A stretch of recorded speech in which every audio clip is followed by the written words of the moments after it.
So hello guys, good evening all of you, welcome back to my channel magician Debdas. তো আজকে আমি চলে এসেছি তোমাদের সামনে আরো একটা অসাধারণ ম্যাজিক নিয়ে। তো গাইস, আপনারা সকলেই বেলুন দেখেছেন। তো বেলুন কিন্তু আমাদের সকলের খুবই ভালো লাগে বেলুন নিয়ে খেলতে, এবং আপনারা সকলেই জানেন যে আমরা বিভিন্ন সেলিব্রেশনে বেলুনকে কাজে লাগাই, কি তাই তো? ঠিক কারো বার্থডে সেলিব্রেশনে আমরা বেলুন দিয়ে ঘর সাজাই, আবার কারো অ্যানিভার্সারিতে আমরা বেলুন দিয়ে ঘর সাজাই, কি তাই তো? তো এতদিন আমরা দেখে এসেছি যে বেলুন শুধুই ঘর সাজানোর কাজে লাগে, কি তাই তো? তো চলুন আজকে আমরা দেখে নেব বেলুন দিয়ে একটি অসাধারণ ম্যাজিক। ওকে,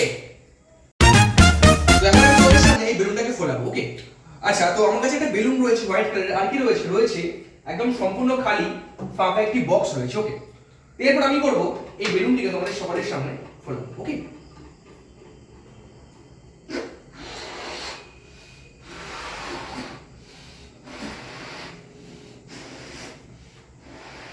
ওকে, তো এরপর আমি করব এই বেলুনটাকে আমি এই বক্সের মধ্যে রেখে দেবো। ওকে,